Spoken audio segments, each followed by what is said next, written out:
o próprio ex-presidente americano, Donald Trump, falando e é ovacionado. Ou seja, as pessoas ficaram em pé para aplaudir depois que ele fala do presidente brasileiro. E as ruas? Olha, as ruas são a verdadeira pesquisa.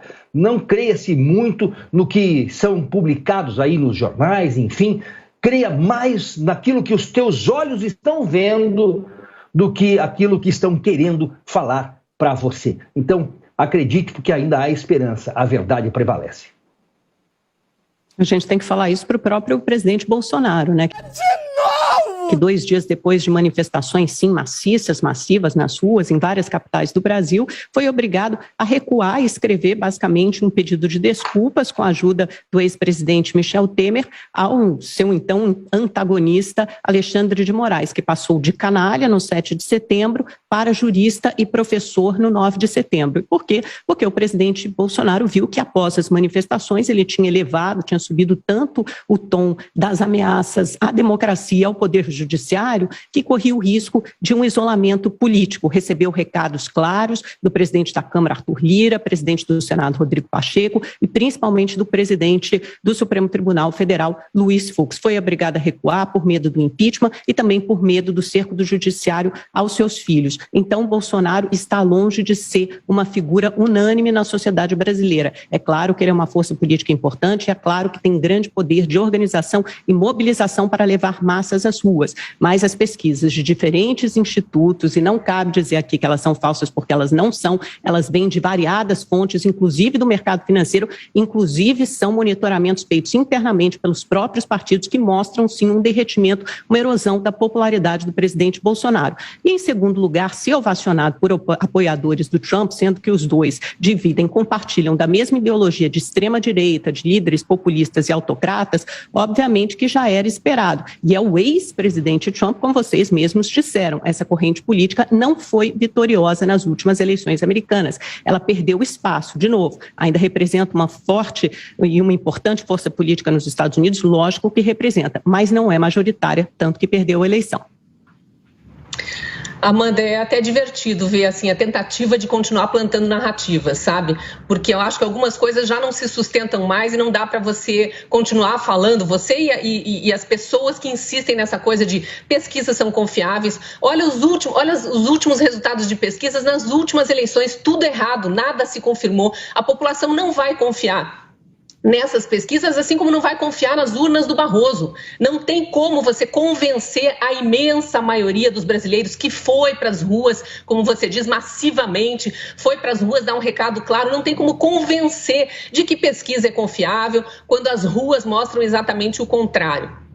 Não dá para você também falar em recuo. Ok, tem uma parcela aí dos interlocutores da política que falam em recuo, mas não dá para falar em recuo quando a tal declaração à nação do presidente Bolsonaro no dia seguinte já produziu efeitos. De imediato, quem recuou foi Alexandre de Moraes, que tinha dado mais uma cartada ali no dia 7 de setembro com o pedido de prisão, o 4º pedido de prisão do jornalista Oswaldo Eustáquio, recuou de imediato e já anulou esse pedido que ele próprio tinha baixado. Então, primeiro, ainda está cedo para a gente ver os efeitos da declaração à nação feita pelo presidente Bolsonaro. E segundo, que eu acho que você olhar só um lado do espectro, ignorando as ruas e afirmando que isso é verdadeiro, que pesquisa é verdadeiro e que o que aconteceu nessa luta nos Estados Unidos, com o estádio inteiro levantando e aplaudindo em pé a declaração do presidente Trump, dizer que o presidente Trump é um fracassado porque não foi reeleito, quando só ele arrasta multidões para as ruas ainda. Isso. Nem Biden, que está no poder, consegue, numa live, atrair público. Eu acho que é um pouco de menosprezar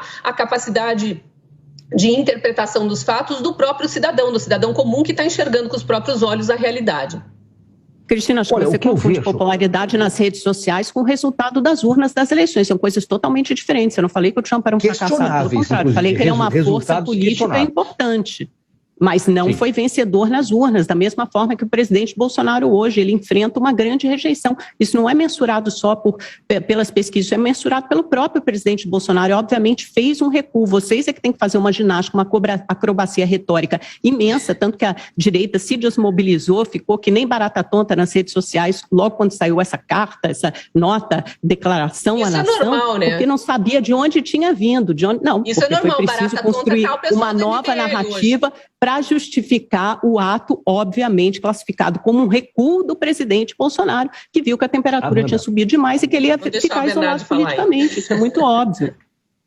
Amanda, me perdoe, mas eu fico aqui colocando a minha cabeça no lugar e tentando entender como os teus neurônios se comunicam para conseguir criar tantas narrativas. Você tem sido, assim, uma porta-voz das narrativas. Que tipo de ataque é esse, Bernardo? Né? Como os meus neurônios se comunicam? Como os seus se comunicam? Então, eu estou tentando aqui pessoal é esse? Porque você consegue tirar da cartola assuntos tão despersonalize, diversos. Você não precisa me botar no meio, faça a sua retórica, eu vou despersonalizar, então eu vou despersonalizar. Sem se referir a mim. As narrativas que a esquerda está colocando são uma espécie de papagaio que as secas têm colocado aí um disco repetitivo. Então, não é a Amanda, toda a esquerda tem colocado essas narrativas e elas estão sendo cansativas. Elas são cansativas. Olha, a resposta das ruas está aí. Vocês da esquerda, ou quem se arvora nessa condição de superioridade da verdade, me falem, esperavam o quê? Que Bolsonaro, na quinta-feira, antes de não ter lançado a carta, mas ter lançado às ruas ali fuzil, baioneta, queriam que ele tivesse lançado os tanques de guerra para que alimentassem a narrativa. É um golpista e o exército toma o poder. Era isso que a esquerda queria e como o Bolsonaro vem e recua, ok, recuou, mas não colocou tanque de guerra. Colocou, sim, porque não conseguiu.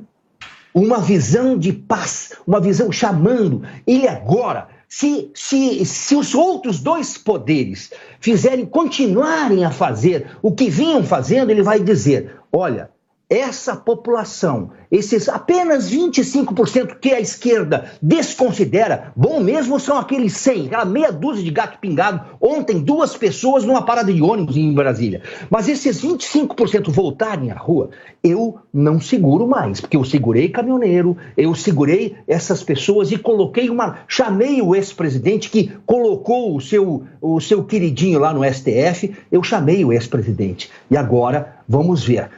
Querem que as coisas continuem? Então, na verdade, Bolsonaro foi um pacificador. Ele deve ter sim pensado, eu tenho a chance de ser um grande ditador da esquerda, mas eu tenho a chance de pacificar esse país e é isso que eu vou fazer. Não vou fazer o que a esquerda quer ou se arvora, pensa que será. Farei a pacificação do Brasil porque é o que o Brasil precisa e não o que a esquerda quer.